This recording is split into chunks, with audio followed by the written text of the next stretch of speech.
Escape from Tarkov, or Tarkov for short, is a massively multiplayer online first-person shooter with RPG elements. Tarkov is currently in development by Battlestate Games and has been in beta since July 2017.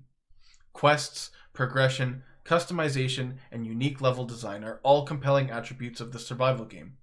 It is a game that has many deep complex systems. Unfortunately, this leads to the game having a very high barrier of entry for new players. In this video, we will be covering a few different systems that contribute to the difficulty of the introduction to the game. Tarkov has 135 separate ammo types in the game. There are around 22 types that I use regularly due to their high damage and high penetration values. I know I'm not the only one that uses this ammo, and I think there's a good reason behind it.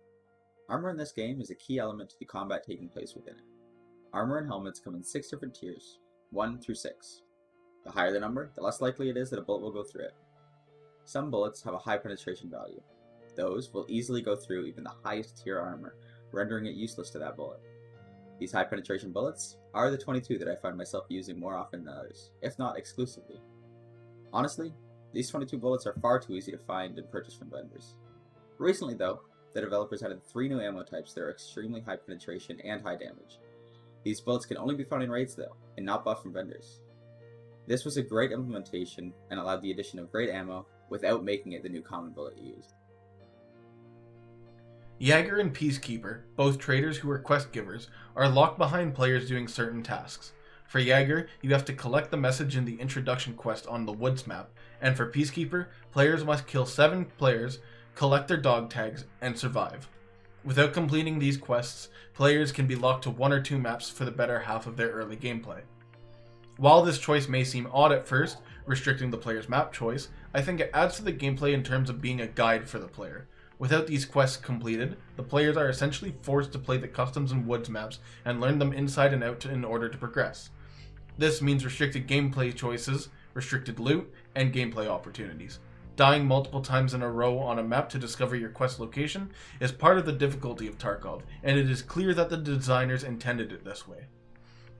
On the other hand, if the player encounters a difficult time on a quest or 2 pertaining to these early maps, they have no other option than to continue slamming their head into the wall progression until they survive and complete it, or to run maps that grant them little to no progression or experience. Ultimately, this gameplay element lends aid to the concept of a difficult, gritty, Dark Souls of shooter RPGs. It presents the player with the opportunity to play other maps while punishing them for not keeping up with progression. The system may seem flawed at first glance, but it acts as a guide that Tarkov, for the better part, is missing. The progression from early to late game in Tarkov is a long one filled with financial troubles, one that you need to spend a whole lot of money to keep making progress. The game provides tools along the way that allow new ways to make money or to quickly buy items that you might need for quests and the like, such as the flea market at level 10, and with the merchants that you can increase your loyalty level with to unlock new items for purchase and new barter options. If you're a player that starts alone, or perhaps you get into the game midway through a wipe, it can be incredibly challenging to do well enough to earn the experience you need to get to level 10 to unlock the flea market. That said, once you do it, it can be very rewarding to have the feeling that you can now effectively buy anything in the game, whether or not you can actually afford it at that time. Once you're at level 10, it may feel like you have the freedom to do whatever you want, and in reality, the game won't actually point you towards it, but you will realize that what can be achieved with hideout progression is a whole new mountain to climb. With things like a Bitcoin farm and a scav case that can be structured far down the line for further benefit, it once again feels like there's a long way to go. Ultimately, following this long path of progression is a very tedious one that requires a lot of spending to get return back from it. That said, you should have an ongoing income simply from continuing to play the game, assuming you aren't dying every single run. Tarkov has a steep and tedious progression, and it can be very difficult for new players to actually make a dent in it all, but in the long run, the rewards of it can become worth the effort.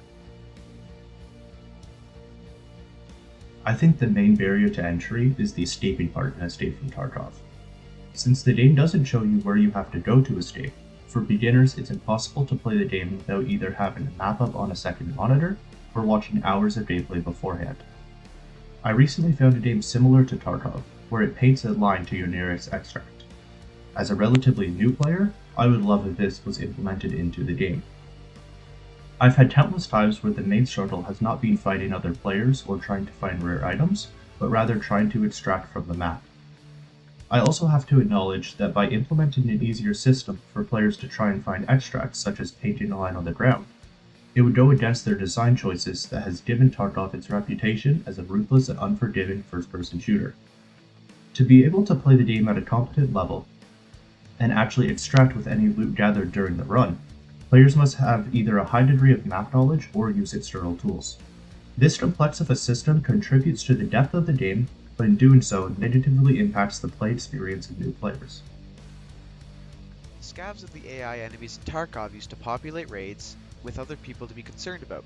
Scav bosses, however, are the mini-boss AI, specific to each map with good gear, good guard scavs protecting them, and unique personalities and playstyles. The issue with scavs in the current version of Tarkov are scavs' almost inhuman aim. However, recently the scavs' aim has been nerfed. Their aim while moving was drastically nerfed because beforehand they could headshot you even while moving. However, their aim while standing still is still dead on. Scavs were supposed to represent civilians who went into survival mode, and instead they've turned into these killing machines that players at any level need to be worried about. This difficulty makes killing scavs as a new player incredibly difficult and infuriating. They will kill you in one shot, making the game near impossible. Escape from Tarkov is proven to have a steep learning curve from its progression, in-game experience, and overall understanding of the game's various systems.